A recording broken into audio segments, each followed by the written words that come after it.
Magandang umaga mga idol. Bali, ito nga po pala, dito tayo sa sa Kalamba. Bali, nag-aantay tayo dito, masasakay kanina pa tayo dito. Bali, meron ako dito nakita si Sir. Ayan, paikot-ikot si Sir.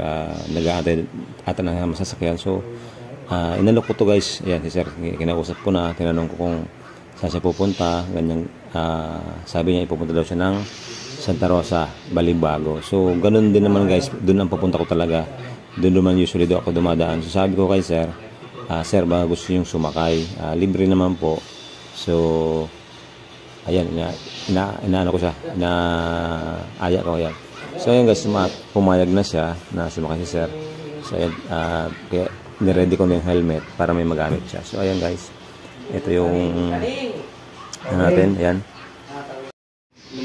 So, ayun na nga, nag-uusap ko ni Sir kung saan siya mismo exact mga pang magpababa. So, ayan, Santa Rosa, Laguna, papuntang ano daw siya, mall, may bibilin doon si Sir.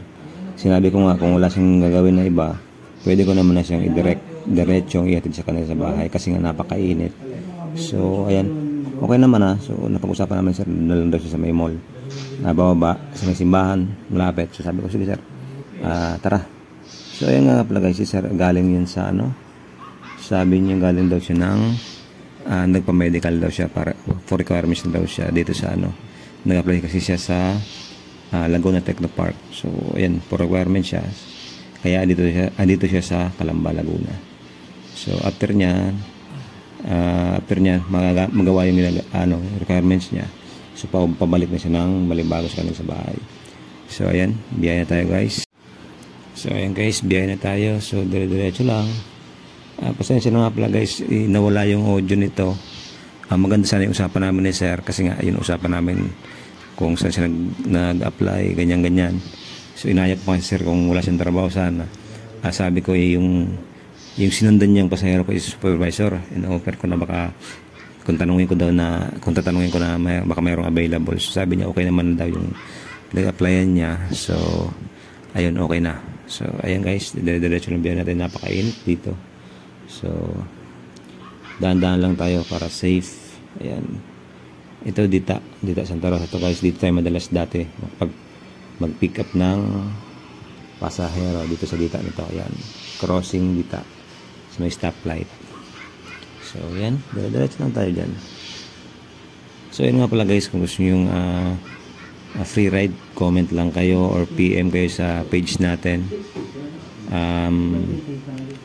Advance lang po kayo mag-PM kung magpapa-schedule kayo para po naka-schedule po yung mga ihatid natin para po swak dun sa araw na gusto nyo magpahatid or magpasundo. So ayun guys, PM lang. And gusto ko pala magpasalamat dun sa palagi nag-share ng mga videos natin. Shoutout po sa inyong lahat.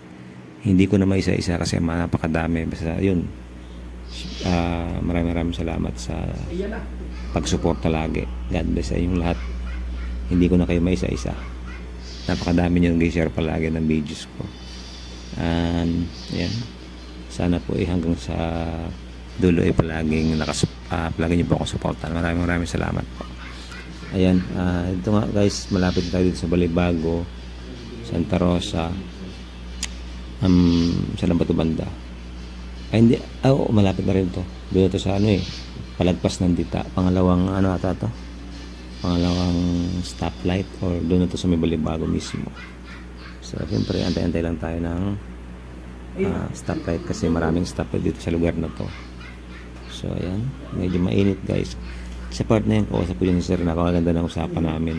Kaya nangihinayang ako guys, gawa ng yun nga, nung pag-check ko nung video, walang audio. Sabi ko sayang naman, napakaganda pa naman usapan namin ni Sir dito. Kasi nga, ayun nga, first time niya daw sumakay sa ganitong kalaking motor. Tapos naganda siya sa motor natin guys. Akala niya nga big bike to. Sabi ko, hindi po Sir, lang po ito. Mukhang big bike lang pero hindi po ito big bike. 155 ito. MT-15. Yeah, MT-15 po ito. So ayan. Sabi niya, Sir, napakaganda naman. Malaki. Sabi ko, Sir, kasi nga ito yung pinili ko kasi malaki, maganda, madali siyang i-drive at safe sa mga lubak-lubak, malaki ang gulong eh. So anyway, ito guys, dito tayo sa gusto ni sir na pag babaan niya dito sa may sa may simbahan ng Malibago. So dito ko siya binaba kasi nga dito niya gusto. So ayan, medyo mahabang biyahe. Kinat ko na lang yung video natin guys para medyo maiksi kasi gawa na nga walang audio. So pinagputol-putol ko na lang, kinuha ko na lang yung medyo importanteng part. So anyway, shoutout sa iyo sir. Ayan, dumating na tayo dito sa lugar na gusto mo pagbabaan. So ito nga pala guys, kinukuha niya yung account ko, yung from the rides na account. Sabi ko nga kay sir, wag na kasi nga kaya naman libre lang naman talaga yung hatid natin. Pero nag-insist si sir na yun nga, kuhanan niya daw yung account natin para may follow niya, tapos para din mapanood niya yung video namin. So ayun, kaya lang nga guys, medyo yung camera ko masyado naka-down. So sabi ko, pangit pala yung yung hindi ko siya na-set up na maayos. Kasi ginalaw ko ito yung camera ko guys, inayos ko. Kaya lang yung pagbalik ko medyo nakatungo. So ayan, kaya hindi masyadong kita si sir sa mukha. So anyway, sorry. So ito nga guys, kinukuha talaga ni sir yung account natin para mapanood niya rin yung video. So ayan, search niya ni sir kung ano yung name natin sa Facebook. So ayan, sinesearch ni sir.